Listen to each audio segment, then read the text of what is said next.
Three crucial things to consider as the decision maker in a product launch.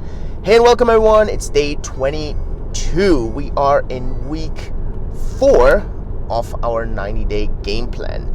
And we're just driving actually from Italy all the way to Munich, meeting with my book publisher there, and we have quite a lot of stuff going on there. But we launched the customized bundles for everyone on Bake yesterday. And so what I want you to do is really to kind of check these out as a customer, have a look there, create your own bundle. I'll link down below, and then obviously tell the people around you how amazing your bundle is, and maybe they want to try this out as well. So check this out, but what I want to give you here is maybe some considerations. I'm going to talk about 3 that you should consider from a decision maker standpoint. Obviously, I want to give you very concrete examples that are effective for us, right? That are affecting me, and I want to kind of give you a bit on the guidance on how to kind of navigate through this.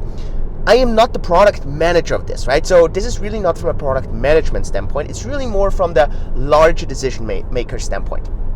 Step number 1, or thing number 1 that you may want to consider is really talk to your team about the expectations of the launch. For example, right, and this is very concrete here, what is most important to you? Is important to you speed? Is important functionality? Is important the security? What are the crucial kind of things? And so, for example, for me, right, in this launch of the bundles, I was really pushing for speed, but I said we cannot lose money for us or cannot lose money for customers. Of course, right?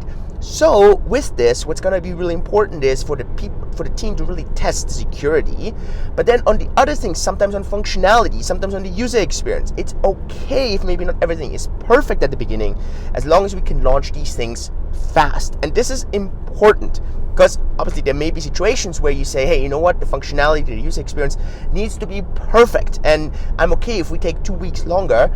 But in this case, for me, this was really important on pushing really for speed.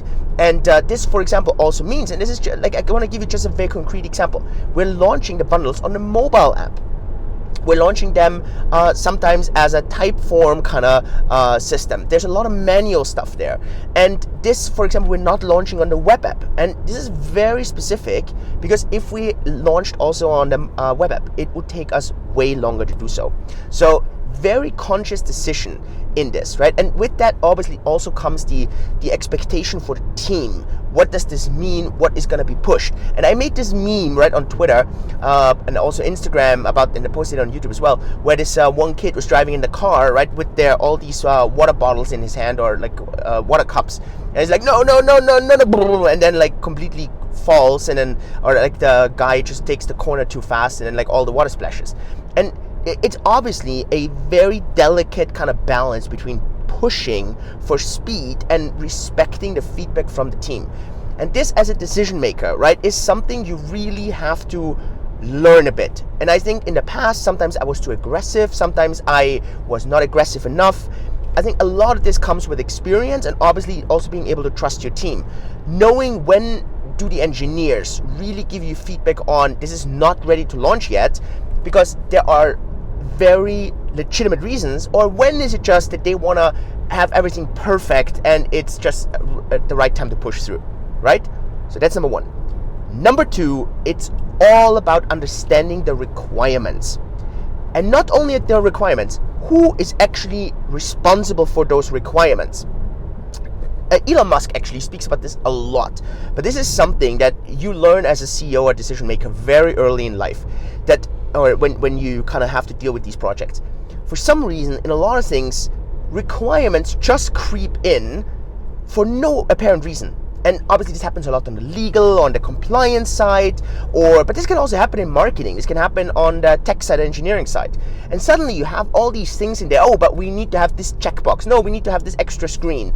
Oh no, we need to have this user flow. Oh, we need to have this kind of time delay. Oh no, we need to have this kind of additional step. Oh, we need to have this approval thing. Why? And then not only why, who is the specific person who said we need this? And then when you talk to this person, understand why. Where is the rule, or what is the specific reason? And I can only stress this extremely, extremely highly, that this is one of the things that really is gonna clean up and lean up products and launches. I don't know how many times when I speak to the team, I'm like, where's the screen coming from? Or why is this additional text? Or why is this graphic? Or then it's like, yeah, because we need this for the user experience. I'm like, who made that decision? And at the end, it's like, it's never anyone. Because sometimes, and it's not a fault of a team, or it's not that someone doesn't want to take ownership or accountability.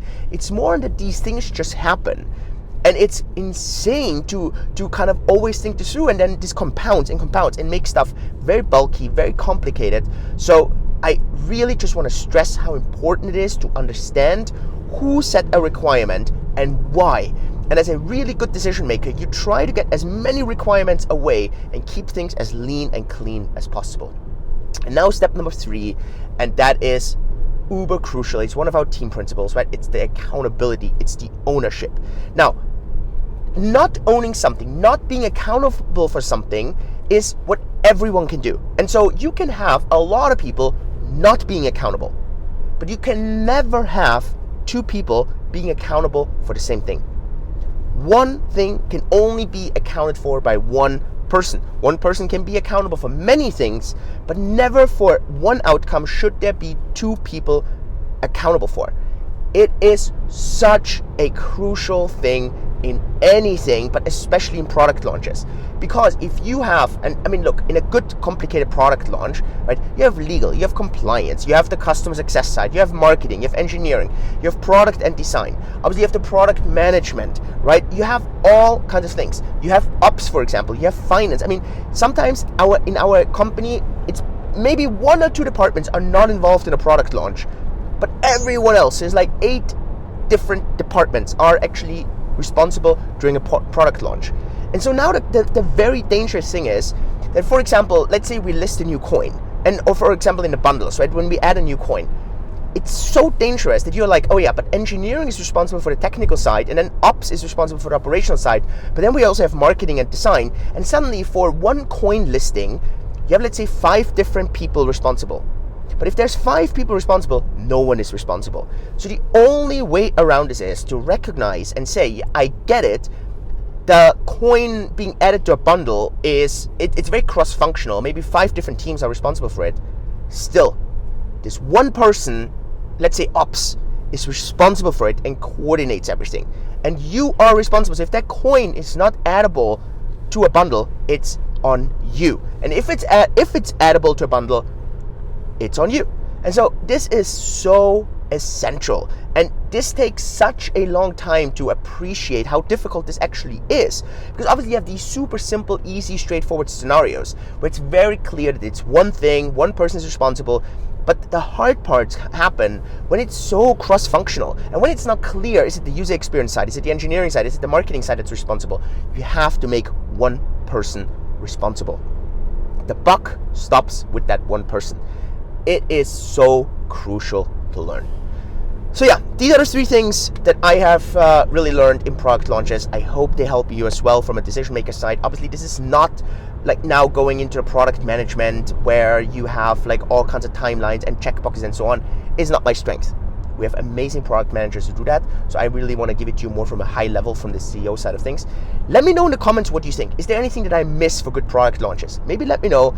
And obviously check out the bundles, try them out. And if you want to have more of this valuable content here, click the subscribe button, like the video, and then I'll see you next time. With this, everyone, have a beautiful Wednesday, day 22, week 4, LFG. See you tomorrow. Get out of here.